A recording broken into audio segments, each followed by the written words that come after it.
أعوذ بالله من الشيطان الرجيم. بسم الله الرحمن الرحيم. رب اشرح لي صدري ويسر لي أمري واحلل عقدة من لساني يفقه قولي. رب زدني علما. اللهم فقهنا في الدين. رب يسر ولا تعسر وتمم بالخير وبك نستعين. آمین. آج ہم پڑھیں گے 7واں پارہ. اس کی پہلی آیت دیکھیں. اعوذ باللہ من الشیطان الرجیم. وَإِذَا سَمِعُوا مَا أُنزِلَ إِلَى الرَّسُولِ تَرَىٰ أَعْيُنَهُمْ تَفِيضُ مِنَ الدَّمْعِ مِمَّا عَرَفُوا مِنَ الْحَقِّ. اچھا، یہاں جو چھٹا پارہ تھا نا، اس کے اینڈ پر نصارہ کا ذکر آ رہا تھا. یعنی جو نصارہ میں سے بھی کچھ اچھے لوگ ہوتے ہیں ان کا ذکر آ رہا تھا. تو انہی میں سے انہی کا ذکر کرتے ہوئے کہا جا رہا ہے کہ جب وہ قرآن سنتے ہیں نا، اذا سامعوا ما انزل الى الرسول، یعنی جو رسول کی طرف اتارا گیا ہے، یعنی کلام پاک، تو جب وہ سنتے ہیں تو کیا ہوتا ہے، ان کی جو آنکھیں ہیں وہ ان میں سے آنسو بہہ نکلتے ہیں. ٹھیک ہے، کس وجہ سے بہہ نکلتے ہیں؟ کہ وہ حق کو پہچان لیتے ہیں، کہ ان کو اتنا زیادہ پھر ان کا دل نرم ہوتا ہے کہ ان کی جو آنکھیں ہیں اس میں سے آنسو چھلک پڑتے ہیں. یقولون ربنا آمنا، پھر وہ اڑ نہیں جاتے ہیں کہ اچھا ہم جس چیز پر ہم پہلے تھے ہم وہیں رہیں گے، نہیں، بلکہ وہ کہتے ہیں ربنا آمنا، اے ہمارے رب ہم ایمان لے آئے، فاکتبنا مع الشاہدین، بس تم ہمیں گواہی دینے والوں میں شمار کر لے، ہمیں لکھ لے. ٹھیک ہے، یعنی اس سے پتہ چلتا ہے کہ اہل کتاب یعنی نصارہ میں سے جو کچھ ایسے لوگ ہوتے ہیں کہ جب ان کے سامنے حق پیش کیا جاتا ہے، یعنی قرآن ان کے سامنے رکھا جاتا ہے، تو وہ کیا کرتے ہیں، اس کو قبول کر لیتے ہیں، ان کے دل نرم پڑ جاتے ہیں. ابھی بھی ہم دیکھتے ہیں نا، بہت سے ایسے اہل کتاب ہیں جو ایمان لے کر آ رہے ہیں. ابھی کل میں دیکھ رہی تھی امریکہ میں 7 لوگوں نے اسلام قبول کیا، تو وہ ایسے ہی لوگ ہوتے ہیں. اس کے بعد آگے کی جو آیات ہیں ان میں ہم دیکھتے ہیں کہ کہا جا رہا ہے، اللہ تعالیٰ فرما رہے ہیں یا ایھا الذین آمنوا لا تحرموا طیبات ما احل اللہ لکم، کہ اے لوگو جو ایمان لائے ہو، جو چیزیں اللہ نے تمہارے لیے حلال کر دی ہیں ان کو تم اپنے اوپر حرام نہ کرو. ولا تعتدوا، اور نہ تم حد سے بڑھو. ان اللہ لا يحب المعتدین، بے شک اللہ حد سے بڑھنے والوں کو پسند نہیں کرتا. یعنی اللہ تعالیٰ نے بتایا ہے کہ جو چیزیں آپ کے لیے حرام ہیں وہ تو ہیں، لیکن خود سے چیزوں کو اپنے پر حرام نہ کر لو کہ یہ میں نہیں کھاتا یا میں نہیں کھاتی. اپنے اوپر چیزوں کو حرام نہیں کرو، اور جو اللہ تعالیٰ نے چیزیں دی ہیں نا ان میں بھی زیادتی نہ کرو. ٹھیک ہے، اور اس کے بعد فرمایا کہ وَكُلُوا مِمَّا رَزَقَكُمُ اللَّهُ حَلَالًا طَيِّبًا، اور کھاؤ اس میں سے جو رزق تم کو اللہ نے دیا ہے حلال اور پاکیزہ. یعنی جو حلال اور پاکیزہ رزق آپ کو اللہ تعالیٰ دیتا ہے اس میں سے کھاؤ. اچھا، اب حلال تو پتہ ہے نا کہ یہ چیزیں حلال ہیں، جیسے ہم کل پڑھے تھے وہ حرام ہیں. اچھا، باقی چیزیں حلال ہیں، اور ساتھ کہا کہ پاکیزہ، حلال بھی اور پاکیزہ. پاکیزہ کا کیا مطلب ہے؟ کہ وہ صحت بخشنے والا ہو، ہیلدی فوڈ ہو، تازہ ہو، ٹھیک ہے، قدرتی ہو، جنکس نہ کھائے جائیں، فضول چیزیں نہ کھائی جائیں. ٹھیک ہے نا، بے شک جنکس جو ہیں وہ ہو سکتا ہے حلال ہی ہوتے ہیں نا، حرام تو نہیں، لیکن وہ کیا ہوتے ہیں، طیب نہیں ہوتے، پاکیزہ نہیں ہوتے. تو پاکیزہ کھانے کا کہا گیا. اچھا، پہلے بھی ہم نے پڑھا پچھلے اسپاروں میں بھی ہے نا کہ وہ پاکیزہ کھانے کا کہا گیا. اچھا، پاکیزہ کھانا یا طیب کھانے پر اتنا فوکس کیوں کیا گیا؟ کیونکہ کھانا جو ہے نا وہ انسان کی صحت اور اخلاق دونوں پہ اثر کرتا ہے. جیسا آپ کھانا کھاتے ہیں نا ویسا آپ کے اخلاق ہوتا ہے. اگر آپ تیز مسالے اسپائسی چیزیں کھاتے ہیں تو آپ کے مزاج کے اندر تیزی آ جاتی ہے، غصیلا پن آ جاتا ہے جو پسند نہیں کیا گیا. ٹھیک ہے، اسی طرح اگر آپ ٹھنڈی چیزیں کھاتے ہیں جن کی تاثیر قدرتی چیزیں، فروٹس کھاتے ہیں، سبزیاں کھاتے ہیں تازہ، تو ان کا آپ کے جسم کے اوپر اور اخلاق کے اوپر اور طرح کا اثر ہوتا ہے. اسی طرح جو حرام چیزیں ہیں وہ اسی لیے منع کی گئی ہیں کہ وہ اچھی نہیں ہیں، وہ آپ کو خراب کر دیں گے، آپ کے اخلاق بھی خراب کر دیں. ٹھیک ہے، اس لیے حلال اور ساتھ یہ بھی کہا کہ یعنی حد سے تجاوز نہ کرو، حد سے بڑھو نہیں. ٹھیک ہے، کسی بھی کام میں حد نہیں کراس کرنی. اور اس کے بعد قسموں کا کفارہ آ رہا ہے کہ لا یؤاخذکم اللہ باللغو فی ایمانکم، اللہ تمہاری فضول قسم کی یا بےہودہ قسم کی قسموں پر تمہارا مواخذہ نہیں کرے گا.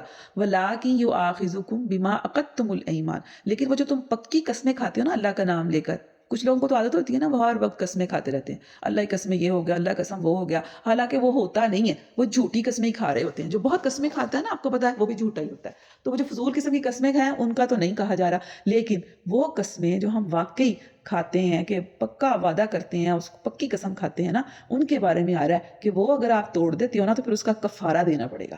ایسے نہیں ہے کہ آپ نے کوئی ایک قسم کھا لی ہے، وعدہ کر لیا، پھر اس کے بعد آپ نے اس کو ایسے ہی توڑ لیا، نہیں، بلکہ پھر اس کے لیے کفارہ ہے. اور وہ بتایا جا رہا ہے فَكَفَّارَتُهُ اطعام عشرۃ مساکین من اوسط، یعنی کہ 10 مسکینوں کو کھانا کھلانا ہے، ٹھیک ہے، وہ والا کھانا کھلانا ہے جو آپ خود کھاتے ہیں یا اپنے گھر والوں کو کھلاتے ہیں، یا پھر ان کو کپڑا پہنانا ہے، یعنی 10 لوگوں کو کپڑے، یا پھر او تحریر رقبہ، یا کوئی گردن آزاد کرنا ہے، ان تینوں میں سے ایک کام کر سکتے ہیں۔ لیکن اگر یہ نہیں استطاعت رکھتے فَمَن لَمْ يَجِدْ فَصِيَامُ ثَلَاثَةِ أَيَّامٍ، جو یہ کام نہیں کر سکتا وہ کیا کرے، وہ 3 دن کے روزے رکھے۔ ذَلِكَ كَفَّارَةُ أَيْمَانِكُمْ إِذَا حَلَفْتُمْ، یہ وہ قسموں کا کفارہ ہے جو تم کھا لیتے ہو۔ وَاحْفَظُوا أَيْمَانَكُمْ، ساتھ ہی بتا دیا گیا کہ اپنے قسموں کی حفاظت کرو، ٹھیک ہے۔ كَذَلِكَ يُبَيِّنُ اللَّهُ لَكُمْ آيَاتِهِ لَعَلَّكُمْ تَشْكُرُونَ، اسی طرح اللہ تعالیٰ اپنی آیات تمہارے سامنے بیان کرتا تاکہ تم شکر کرو۔ اس کے بعد آگے شراب اور جوئے اور پانسوں کا ذکر آ رہا ہے۔ اچھا، پہلے بھی ہم نے شراب کے بارے میں پڑھا کہ تیسری اور حتمی آیت ہے جس میں شراب پر مکمل پابندی لگا دی گئی ہے کہ اے لوگو جو ایمان لائے ہو، انما الخمر والمیسر، یعنی شراب اور جوا، اور والانصاب اور پانسے، والازلام اور تیر یا آستانے، رجس من عمل الشیطان، یہ شیطان کی گندگی میں سے ہیں، ٹھیک ہے۔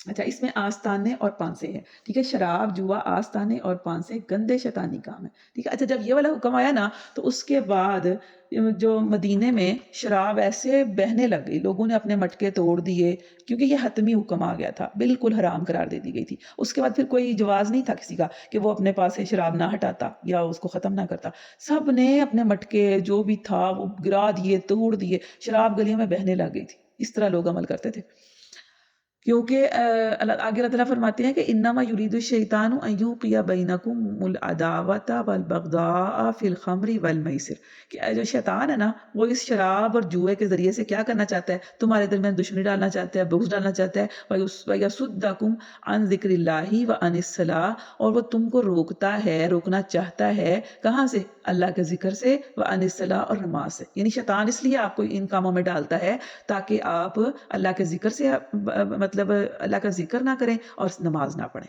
ٹھیک ہے۔ وَأَطِيعُوا اللَّهَ وَأَطِيعُوا الرَّسُولَ وَاحْذَرُوا، اطاعت کرو اللہ کی اور اس کے رسول کی اور ڈرو۔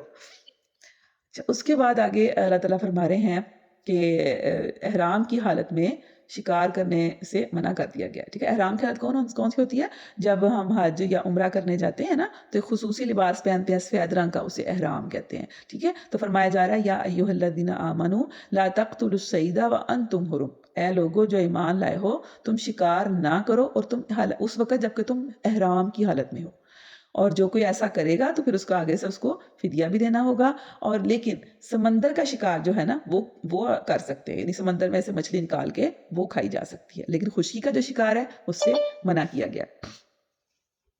اس کے بعد ہم دیکھتے ہیں بہت زبردست آیت ہے، قُلْ لَا يَسْتَوِي الْخَبِيثُ وَالطَّيِّبُ وَلَوْ أَعْجَبَكَ كَثْرَةُ الْخَبِيثِ، کہہ دو کہ یہ نبی صلی اللہ علیہ وسلم کہا جا رہا ہے کہ کہہ دیجئے کہ لا يَسْتَوِي الْخَبِيثُ وَالطَّيِّبُ، خبیث اور طیب برابر نہیں ہو سکتے۔ خبیث کیا ہے، ناپاک، اور طیب کیا ہے، پاک، یہ دونوں چیزیں برابر نہیں ہو سکتی۔ وَلَوْ أَعْجَبَكَ، حالانکہ اگرچہ تجھ کو اچھی لگے، کثرت الخبیث، خبیث یا ناپاک چیز کی کثرت، یعنی ہوتا یہ ہے نا کہ اکثر ایسا ہوتا ہے کہ بری چیزیں، گندی چیزیں، ناپاک چیزیں کثرت میں ہوتی ہیں، تو کہا جا رہا ہے کہ خواہ کتنی ہی وہ اچھی بھی لگے آپ کو وہ چیز، دل بھی کرے، لیکن ہو وہ ناپاک تو وہ کیا ہے، وہ صحیح نہیں ہے۔ اچھا، آپ اس طرح دیکھ لیں مثال، اور پھر یہ کہ تھوڑی جو طیب ہے نا وہ تھوڑی بھی ہو تو کیا ہے، وہ بہت اچھی ہے، تھوڑی بھی ہے، خبیث زیادہ ہے لیکن طیب کیا ہے، تھوڑی ہے، تو پھر بھی وہ خبیث سے اچھی ہے۔ اب اس کی مثال ایسے لیں، جیسے ایک طرف گندے کپڑوں کا ڈھیر لگاؤ، ٹھیک ہے، گندے ہیں، غلاظت لگی ہوئی ہے اس کے اوپر، لیکن کافی زیادہ ہیں، وہ کوانٹٹی میں بہت زیادہ کپڑے ہیں وہ، ٹھیک ہے، لیکن دوسری طرف ایک یا دو کپڑے ہیں لیکن وہ صاف ستھرے ہیں، عمدہ ہیں، بالکل تم کو دیکھ کے دل کرتا ہے کہ ان کو جلدی سے ہم لے لیں۔ اچھا، اب آپ کون سی چیز لیں گے، اس میں سے کون سے کپڑے سلیکٹ کریں گے؟ گندے تو نہیں لیں گے نا، کبھی بھی نہیں لیں گے۔ اب یہ تو نہیں کہیں گے کہ یہ چونکہ بہت زیادہ ہیں اس لیے میں لے لیتی ہوں، نہیں لیں گے، آپ دیکھیں گے بھی نہیں ان کو، آپ کس کی طرف دیکھیں گے، کس کو لیں گے، کس کو چوز کریں گے، جو اچھے ہیں، ٹھیک ہے۔ اسی طرح اچھے اور برے لوگوں کی مثال ہے، ٹھیک ہے۔ اچھے لوگ خواہ تھوڑے ہی کیوں نہ ہوں کسی سوسائٹی کے اندر یا کسی کلاس میں یا آپ کی گلی میں، ٹھیک ہے، اور برے لوگ بہت زیادہ ہوں، تو کن کا انتخاب کرنا چاہیے، اچھے لوگوں کا انتخاب کرنا چاہیے۔ کبھی کبھی ایسا ہوتا ہے کہ ہم کثرت کی طرف دیکھ کر نا تو انسپائر ہو جاتے ہیں، ہم جیسے کالج میں یا اسکول میں لڑکیوں کا کوئی گروپ ہو بڑا سارا ذرا، ہے نا، تو وہ حرکتیں ان کی صحیح نہ ہوں تو ہم کبھی کبھی ایسے ہوتے ہیں نا، ان سے متاثر ہو جاتے ہیں، ہوتا ہے نا ایسے. تو ہمیں ان سے متاثر نہیں ہونا، بلکہ ہمیں بھلے تھوڑے لوگ ہی ہوں لیکن اچھے لوگوں کا ساتھ دینا ہے. اچھا، اس کے علاوہ ہم دیکھیں جیسے فار ایگزامپل سوشل میڈیا ہے اس وقت، ٹھیک ہے نا، تو ہم دیکھیں کہ ہم کن لوگوں کو فالو کرتے ہیں، کن لوگوں کو لائک کرتے ہیں. ان لوگوں کو کرتے ہیں نا جن کے ساتھ زیادہ فالوور ہوتے ہیں، جو ہم دیکھتے ہیں ملینز فالوورز، ہم کہتے ہیں واو، فوراً سے انسپائر ہو جاتے ہیں، فوراً سے اس کو فالو کرنے لگ جاتے ہیں. بالکل بھی نہیں کرنا. آپ نے اس کو فالو کرنا ہے زندگی میں جو طیب ہو، جو پاکیزہ ہوں، جو اللہ والے لوگ ہوں، ٹھیک ہے نا. تو ان کو کبھی بھی فالو نہیں کرنا جن کے پاس بہت زیادہ تو فالوورز تو بہت ہوں لیکن وہ ان کا کنٹینٹ اچھا نہ ہو، ٹھیک ہے نا، وہ اچھی چیز پیش نہ کر رہے ہوں. اس کے بعد آگے اہل ایمان سے کہا جا رہا ہے کہ یا ایھا الذین آمنوا علیکم انفسکم، اے لوگو جو ایمان لائے ہو تمہارے اوپر اپنی ذمہ داری ہے. اچھا، اس کا کیا مطلب ہے کہ کیا یعنی صرف اپنی ہی فکر کرنی چاہیے اور دوسروں کی فکر نہیں کرنی چاہیے؟ اس کا کیا مطلب؟ یہ مطلب ہرگز نہیں ہے. یا اس کا مطلب یہ بھی نہیں ہے کہ ہم دوسروں کو بھلائی کا حکم نہ دیں اور ان کو برائیوں سے منع نہ کریں، بلکہ اس کا مطلب یہ ہے کہ ہم دوسروں کو جج نہ کریں. جب ہم قرآن کی آیت پڑھیں، کوئی برائی کا ذکر ہو تو وہ برائی ہم دوسروں میں نہ ڈھونڈیں، بلکہ ہم اپنے اندر وہ برائی ڈھونڈیں کہ کہیں میرے اندر تو یہ برائی نہیں ہے، کہیں میں تو اللہ کے غضب کا شکار نہیں ہو جاؤں گی، کہیں میں تو جہنم میں نہیں چلی جاؤں گی خدا نخواستہ. دوسروں کو نہ دیکھیں کہ اچھا یہ برائی تو اس میں بھی ہے، اچھا وہ تو ہے ہی جہنمی ہے. یہ والا ایٹیٹیوڈ سے منع کیا گیا ہے، ٹھیک ہے. اور کہا گیا کہ اپنی فکر کریں، جب اللہ کی آیات سنیں، احادیث سنیں ایسی، تو پھر سوچیں کہ کہیں میرے اندر تو یہ برائی نہیں ہے. اس کا مطلب، اس آیت کا مطلب یہ ہے، ٹھیک ہے. اس کے بعد سورہ انعام شروع ہو رہی ہے اور یہ مکی سورہ ہے. اس میں سب سے پہلے جو ہے الحمدللہ یادلوں، پھر وہ جو لوگ جنہوں نے کفر کیا ہے وہ اپنے رب کے ساتھ شریک ٹھہراتے ہیں. هو الذی خلقکم من طین، وہی ہے جس نے انسان کو، تم کو مٹی سے پیدا کیا، پھر وہ تم کو ایک وقت مقرر تک یہاں رکھے گا. پھر اس کے بعد اللہ تعالیٰ اس میں فرماتے ہیں وَهُوَ اللَّهُ فِي السَّمَاوَاتِ وَالْأَرْضِ، وہی اللہ ہے آسمانوں میں بھی ہے اور زمین میں بھی ہے. يَعْلَمُ سِرَّكُمْ وَجَهْرَكُمْ، وہ تمہارے چھپے کو بھی جانتا ہے اور تمہارے ظاہر کو بھی جانتا ہے. وَيَعْلَمُ مَا تَكْسِبُونَ، اور وہ جانتا ہے جو بھی تم کمائی کرتے ہو، جو بھی کسب کرتے ہو، جو بھی کام کرتے ہو. اللہ تعالیٰ ہر چیز کو جاننے والا ہے، چھپے کو بھی اور کھلے ہوئے کو بھی. ہم اللہ تعالیٰ سے کچھ بھی نہیں چھپا سکتے. کبھی بھی ہم سوچیں نا کہ ہم اللہ سے کچھ چھپا سکتے ہیں، ہم اپنے ماں باپ سے، اپنے محلے والوں سے، اپنے گھر والوں سے تو چھپا سکتے ہیں، لیکن اللہ سے بالکل بھی نہیں چھپا سکتے. پھر اس کے بعد آگے فرمایا جا رہا ہے، اللہ تعالیٰ کہتے ہیں ان سے پوچھو آسمانوں اور زمین میں جو کچھ ہے وہ کس کا ہے؟ کہو سب اللہ ہی کا ہے، اس نے رحم و کرم کا شیوا اپنے اوپر لازم کر لیا ہے. اور اس کے بعد فرمایا کہ رات کے اندھیرے اور دن کے اجالوں میں جو کچھ ٹھہرا ہوا ہے وہ سب اللہ کا ہے اور وہ سب کچھ سنتا اور جانتا ہے. کہو اللہ کو چھوڑ کر کیا میں کسی اور کو سرپرست بنا لوں؟ یعنی کیا ایسے اللہ کو چھوڑ کر جس کا سارا کچھ ہی ہے، جو آسمانوں میں بھی ہے، جو زمین میں بھی ہے، روزی کون دیتا ہے؟ روزی بھی وہی دیتا ہے.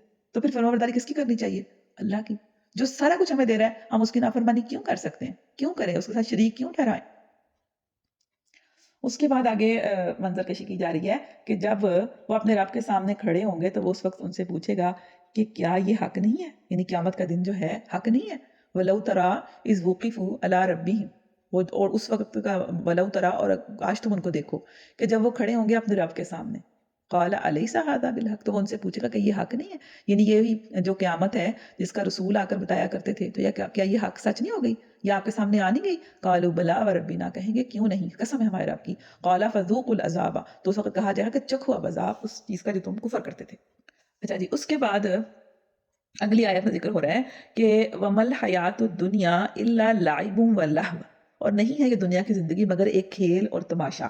یہ دنیا کی زندگی کو کھیل اور تماشا کہا گیا ہے اور آخرت کا گھر متقی لوگوں کے لیے بہترین ہے. اچھا، کھیل تماشے کا کیا مطلب ہے؟ یعنی کیا یہ کھیل تماشا کرنے کے لیے دنیا اس لیے دی گئی ہے ہمیں؟ نہیں، بلکہ کھیل تماشے سے مراد یہ ہے کہ یہ دنیا ناپائیدار ہے، پائیدار نہیں ہے، ہمیشہ ہمیشہ رہنے والی نہیں ہے، یہ عارضی ہے. جیسے کھیل کوئی شروع ہوتا ہے تو کیا کھیل ختم نہیں ہو جاتا؟ کرکٹ ہو، ہاکی ہو، کرکٹ کتنا لمبا کھیل ہے، پورا دن کھیلتے رہتے ہیں، لمبا بھی ہے لیکن پھر بھی ختم ہو جاتا ہے نا. اس طرح کوئی بھی گیم ہے، وہ شروع ہوتی ہے تو پھر وہ ختم ہو جاتی ہے. تو یہ جو دنیا ہے نا، اس کو بھی اللہ تعالیٰ نے اسی سے مثال دی ہے کہ جیسے کھیل ختم ہو جاتا ہے ایسے یہ دنیا بھی ختم ہو جائے گی. یہ عارضی ہے، اس کو ہم پائیدار نہ سمجھیں. پھر اس کے بعد آگے اللہ تعالیٰ بتاتے ہیں کہ قوموں پر مصیبتیں یا نعمتیں کیوں آتی ہیں. نہیں، کبھی کسی قوم پر ہم دیکھتے ہیں کہ بہت سی مصائب کا وہ شکار ہے، اور کبھی ہم دیکھتے ہیں کسی قوم پر بہت نعمتیں ہیں. اس کی وجہ بیان کی جا رہی ہے کہ کسی کو مصیبتیں اس لیے اللہ تعالیٰ بھیجتے ہیں. یہاں آیت میں آیات کا ترجمہ پڑھتی ہوں کہ تم سے پہلے بہت سی قوموں کی طرف ہم نے رسول بھیجے اور ان قوموں کو مصائب اور آلام میں مبتلا کیا تاکہ وہ عاجزی کے ساتھ ہمارے سامنے جھک جائیں. یعنی اللہ چاہتے ہیں کہ یہ مصیبتوں کو دیکھیں اور دیکھ کر کیا کریں، عاجزی اختیار کر لیں، اللہ کے سامنے جھک جائیں، اللہ کے سامنے سرے تسلیم خم کر دیں، اس کی اطاعت کریں. بس جب وہ ہماری طرف سے ان پر سختی آئی تو کیوں نہ انہوں نے عاجزی اختیار کی، مگر ان کے دل تو اور سخت ہو گئے اور شیطان نے ان کو اطمینان دلایا کہ جو کچھ تم کر رہے ہو خوب کر رہے ہو. پھر انہوں نے اس نصیحت کو جو انہیں کی گئی تھی بھلا دیا، تو ہم نے ہر طرح کی خوشحالیوں کے دروازے ان کے لیے کھول دیے. اچھا، خوشحالیاں بھی کیوں کھولی؟ وہ بھی ایک آزمائش ہی تھی. یہاں تک کہ جب وہ ان بخششوں میں جو انہیں عطا کی گئی تھی خوب مگن ہو گئے تو اچانک ہم نے انہیں پکڑ لیا، اور اب حال یہ تھا کہ وہ ہر خیر سے مایوس ہو گئے تھے. اور اس طرح ان لوگوں کی جڑ کاٹ کے رکھ دی گئی جنہوں نے ظلم کیا تھا، اور تعریف ہے اللہ رب العالمین کے لیے. یعنی نعمتیں کیوں ملی تھیں؟ تاکہ وہ شکر کریں اور کیا کریں، فرما برداری کریں کہ اللہ تعالیٰ نے ہمیں نعمتیں دی ہیں. اچھا دیکھیں، اب ہمیں بھی تو دنیا میں ایسا ہوتا ہے نا، کبھی کوئی مصیبت آ جاتی ہے اور کبھی ہمیں بہت نعمتیں مل رہی ہوتی ہیں، خوش ہو رہے ہوتے ہیں، ہمیں سب کچھ مل رہا ہوتا ہے. لیکن ہمیں دونوں رویوں میں کرنا کیا ہے؟ دونوں رویوں میں ہمیں عاجزی کرنی ہے، دونوں میں ہمیں شکر کرنا ہے، صبر کرنا ہے اور فرما برداری کرنی ہے. یہ ہے ہمارے لیے سبق. اس کے بعد آگے ہم دیکھتے ہیں کہ نبی صلی اللہ علیہ وسلم سے کہا جا رہا ہے کہ لوگوں کو نصیحت کریں. کس کے ذریعے سے کریں؟ اس وحی کے ذریعے سے، اس علم کے ذریعے سے جو وحی کی صورت میں اترا ہے. اور اے نبی صلی اللہ علیہ وآلہ وسلم، تو تم اس علم وحی کے ذریعے سے ان لوگوں کو نصیحت کرو جو اس کا خوف رکھتے ہیں. کیونکہ نبی اکرم صلی اللہ علیہ وآلہ وسلم کے پاس علم کہاں سے آتا تھا؟ کیا وہ اپنے پاس سے کچھ بولتے تھے؟ کہاں سے آتا تھا ان کا علم؟ وحی سے آتا تھا. وہ جو بھی بولتے تھے نا، وہ قرآن کی صورت میں تھا یا احادیث کی صورت میں تھا، وہ ان کو اللہ ہی کی طرف سے سارا کچھ علم دیا جاتا تھا، تب وہ بولا کرتے تھے. اور اس کے بعد آگے پوچھا جا رہا ہے کہ فیصلہ کا اختیار کس کے پاس ہے؟ غیب کی کنجیاں کس کے پاس ہیں؟ اللہ کے پاس ہی ہیں. ہر فیصلے کا اختیار بھی اسی کے پاس ہے، اور غیب کی کنجیاں بھی اسی کے پاس ہیں. روحیں کون قبض کرتا ہے؟ رات کو جب ہم سو جاتے ہیں تو روحیں کون قبض کرتا ہے؟ اللہ ہی کرتا ہے. پھر دوسرے روز وہ روحیں واپس بھی کر دیتا ہے. پھر اس کے بعد اللہ فرماتے ہیں کہ جب تم میں سے کسی کی موت کا وقت آ جاتا ہے تو اس کے بھیجے ہوئے فرشتے اس کی جان نکال لیتے ہیں اور اپنا فرض انجام دینے میں ذرا کوتاہی نہیں کرتے. اللہ تعالیٰ پوچھ رہے ہیں کہ کون ہے جس سے تم مصیبت کے وقت گڑ گڑا کر اور چپکے چپکے دعائیں مانگتے ہو؟ کس سے کہتے ہو کہ اگر اس بلا سے اس نے ہم کو بچا لیا تو ہم ضرور شکر کریں گے؟ کہو اللہ تمہیں اس سے اور ہر تکلیف سے نجات دیتا ہے، پھر تم دوسروں کو اس کا شریک ٹھہراتے ہو. وہ اس پر قادر ہے کہ تم پر کوئی عذاب اوپر سے نازل کر دے یا تمہارے قدموں کے نیچے سے برپا کر دے، یا تمہیں گروہوں میں تقسیم کر کے ایک گروہ کو دوسرے گروہ کی طاقت کا مزہ چکھا دے. یعنی اللہ چاہے تو وہ جو چاہے کر سکتا ہے. نیچے سے بھی عذاب آ جاتے ہیں اور اوپر سے بھی. نیچے سے کون سے آتے ہیں؟ زلزلہ آ جاتا ہے نا، زلزلہ آ جاتا ہے، یا پھر سیلاب آ جاتے ہیں، یا پھر اوپر سے کوئی ہوائیں یا ایسے کوئی بادل یا ایسی کوئی بجلی چمک جاتی ہے یا کڑک ہو جاتی ہے، یا پھر اللہ تعالیٰ نے مختلف قوموں پر مختلف طرح کے عذاب دیے. اور چپکے چپکے دعائیں کس سے مانگتے ہیں؟ گڑ گڑا کر اللہ سے. جب ہمیں کوئی تکلیف آتی ہے، مصیبت آتی ہے، پریشانی ہوتی ہے تو کس کے پاس جاتے ہیں؟ اللہ کے پاس ہی جاتے ہیں نا. اس کے بعد اللہ تعالیٰ کہتے ہیں کہ جو لوگ اللہ تعالیٰ کی آیات پر نکتہ چینیاں کرتے ہیں ان کے پاس نہ بیٹھو. ٹھیک ہے، جو مذاق اڑاتے ہیں، نکتہ چینیاں کرتے ہیں، ان کے پاس سے ہٹ جاؤ، یہاں تک کہ وہ اس گفتگو کو چھوڑ کر دوسری باتوں میں لگ جائیں. اور اگر کبھی شیطان تمہیں بلاوے میں ڈال دے تو جس وقت تمہیں اس غلطی کا احساس ہو جائے اس کے بعد پھر ایسے ظالم لوگوں کے پاس نہ بیٹھے. یعنی جنہوں نے کھیل تماشا بنا لیا اور آیات کے ساتھ مذاق کرتے ہیں اور ان کو اس میں نکتہ چینیاں کرتے ہیں. اس کے بعد ابراہیم علیہ السلام کا واقعہ آ رہا ہے کہ ابراہیم کا واقعہ یاد کرو جب کہ اس نے اپنے باپ آزر سے کہا تھا کہ کیا تو بتوں کو خدا بناتا ہے؟ میں تو تجھے اور تیری قوم کو کھلی گمراہی میں پاتا ہوں. ابراہیم کو ہم اس طرح زمین و آسمان کیا نظام سلطنت دکھاتے تھے، وہ اس لیے دکھاتے تھے کہ وہ یقین کرنے والوں میں سے ہو جائے. چنانچہ جب رات اس پر تاری ہوئی تو اس نے ایک تارا دیکھا اور کہا یہ میرا رب ہے، مگر جب وہ ڈوب گیا تو بولا ڈوب مرنے والوں کا تو میں گرویدہ نہیں ہوں. اور پھر جب چاند چمکتا نظر آیا تو کہا یہ میرا رب ہے، مگر جب وہ بھی ڈوب گیا تو کہا اگر میرے رب نے میری رہنمائی نہ کی ہوتی تو میں بھی گمراہ لوگوں میں شامل ہو گیا ہوتا. پھر جب سورج کو روشن دیکھا تو کہا یہ ہے میرا رب، یہ سب سے بڑا ہے، مگر جب وہ بھی ڈوبا تو ابراہیم پکار اٹھا اور اے برادران قوم، میں ان سب سے بیزار ہوں جنہیں تم خدا کا شریک ٹھہراتے ہو. ان سب کو وہ شریک ٹھہراتے تھے نا، چاند، سورج اور اس طرح کی چیزوں کو. میں نے تو یکسو ہو کر اپنا رخ اس ہستی کی طرف کر لیا جس نے زمینوں اور آسمانوں کو پیدا کیا ہے، اور میں ہرگز شرک کرنے والوں میں سے نہیں ہوں. اس کی قوم اس سے جھگڑنے لگی تو اس نے قوم سے کہا کیا تم تم لوگ اللہ کے معاملے میں مجھ سے جھگڑتے ہو؟ بادشاہی اسی کی ہوگی اور وہ غیب اور شہادت ہر چیز کا عالم اور دانا و باخبر ہے۔ یہ تھی وہ حجت جو ہم نے ابراہیم کو اس کی قوم کے مقابلے میں عطا کی۔ ہم جسے چاہتے ہیں بلند مرتبے عطا کرتے ہیں۔ حق یہ ہے کہ تمہارا رب نہایت دانا اور علیم ہے۔ پھر اللہ تعالیٰ فرماتے ہیں کہ ہم نے ابراہیم کو اسحاق اور یعقوب جیسی اولاد دی اور ہر ایک کو راہ راست دکھائی۔ اس سے پہلے نوح کو دکھائی تھی، اسی کی نسل سے ہم نے داؤد علیہ السلام، سلیمان علیہ السلام، ایوب علیہ السلام، یوسف علیہ السلام، موسیٰ علیہ السلام اور ہارون علیہ السلام کو ہدایت بخشی۔ اسی طرح ہم نیکوکاروں کو ان کی نیکی کا بدلہ دیتے ہیں، اور اسی کی اولاد سے زکریا علیہ السلام، یحییٰ علیہ السلام، عیسیٰ علیہ السلام اور الیاس علیہ السلام کو راہیاب کیا۔ ہر ایک ان میں سے صالح تھا۔ اسی کے خاندان سے اسماعیل علیہ السلام، الیسع، یونس اور لوط کو راہ دکھائی۔ ان میں سے ہر ایک نے دنیا والوں پر فضیلت عطا فرمائی۔ تو اللہ تعالیٰ جس کو چاہتے ہیں اللہ تعالیٰ بڑھا دیتے ہیں، برکتیں عطا فرماتے ہیں اور فضیلتیں دیتے ہیں۔ اس کے بعد اللہ تعالیٰ فرماتے ہیں کہ دانے اور گٹھلی کو پھاڑنے والا اللہ ہے، وہی زندہ کو مردہ سے نکالتا ہے۔ دیکھیں ہم دانہ ڈالتے ہیں زمین کے اندر تو وہ کیسے پھٹ جاتا ہے، وہ پھٹ جاتا ہے، اس کے اندر سے کیا نکلتا ہے؟ پھر اس کے اندر سے چھوٹی سی ایک جڑ سے نکلتی ہے، وہ باہر آ جاتی ہے، پھر زمین سے آہستہ آہستہ باہر آتی ہے، پھر وہ بڑی ہو جاتی ہے، وہ کومپل بن جاتی ہے، پھر اس کے نیچے جو جڑ ہوتی ہے وہ نیچے کی طرف جانا شروع کر دیتی ہے۔ تو یہ کرنے والا کون ہے؟ دانے اور گٹھلی کو پھاڑنے والا اللہ ہی ہے، وہی زندہ کو مردہ سے نکالتا ہے اور وہی مردہ کو زندہ سے خارج کرنے والا ہے۔ یہ سارے کام کرنے والا تو اللہ ہے، پھر تم کدھر بہہ کے چلے جا رہے ہو؟ پردہ شب کو چاک کر کے، یعنی رات کے پردے کو پھاڑ کر وہی صبح نکالتا ہے۔ اسی نے رات کو سکون کا وقت بنایا، اسی نے چاند اور سورج کے طلوع اور غروب کا حساب مقرر کیا۔ رات کیسے ہوتی ہے؟ سکون والی ہوتی ہے، نیند آ جاتی ہے اس میں، اور اسی نے چاند اور سورج کے طلوع اور غروب کا حساب مقرر کیا۔ یہ سب اسی زبردست قدرت اور علم رکھنے والے کے ٹھہرائے ہوئے اندازے ہیں، اور وہی ہے جس نے تمہارے لیے تاروں کو صحرا اور سمندر کی تاریکیوں میں راستہ معلوم کرنے کا ذریعہ بنایا۔ دیکھو ہم نے نشانیاں کھول کر بیان کر دی ہیں ان لوگوں کے لیے جو علم رکھتے ہیں، اور وہی ہے جس نے ایک جان سے تم کو پیدا کیا، پھر ہر ایک کے لیے ایک جائے قرار ہے اور ایک اس کے سونپے جانے کی جگہ ہے۔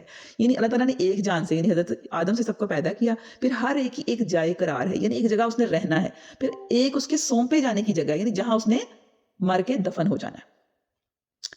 یہ نشانیاں ہم نے واضح کر دی ہیں ان لوگوں کے لیے جو سمجھ بوجھ رکھتے ہیں۔ پھر وہی ہے جس نے آسمان سے پانی برسایا، اللہ ہی آسمان سے پانی برساتا ہے، پھر اس کے ذریعے سے ہر قسم کی نباتات اگائیں۔ دیکھیں پانی برستا ہے تو کیا ہوتا ہے، کیسے اندر سے سبزہ نکل آتا ہے، نباتات اگاتی ہیں، پھر اسے ہرے ہرے کھیت اور درخت پیدا کیے، پھر ان سے تہ بتہ چڑھے ہوئے دانے نکالے، کھجور کے شگوفوں سے پھلوں کے گچھے پیدا کیے جو بوجھ کے مارے جھکے پڑتے ہیں، اور انگور، زیتون اور انار کے باغ لگائے جن کے پھل ایک دوسرے سے ملتے جلتے ہیں۔ یہ درخت جب پھلتے ہیں تو ان میں پھل آنے اور پھر ان کے پکنے کی کیفیت ذرا غور کی نظر سے دیکھو۔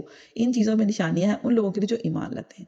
کبھی غور کیا کریں، اب آپ نے غور و فکر کرنا شروع کر دینا ہے، ٹھیک ہے، کہ کیسے اللہ تعالیٰ دانے میں سے گٹھلی اور دانے کو پھاڑتا ہے، کیسے اس میں سے پودا نکلتا ہے، کیسے رات آتا ہے، کیسے دن چڑھ جاتا ہے، کیسے موسم بدلتے ہیں، کیسے بادلیں اور بارش اور سارا نظام چل رہا ہے، کیسے آسمان سے پانی اترتا ہے اور کس طرح اور کیا کیا ہمارے لیے زمین میں اگا دیتا ہے۔ یہ غور و فکر کریں، غور و فکر کرنا بھی عبادت ہے۔ اللہ تعالیٰ ہمیں اپنی کائنات پر غور و فکر کرنے والوں میں شامل کرے اور ہم سے بہترین کام لے لے۔ آمین یا رب العالمین۔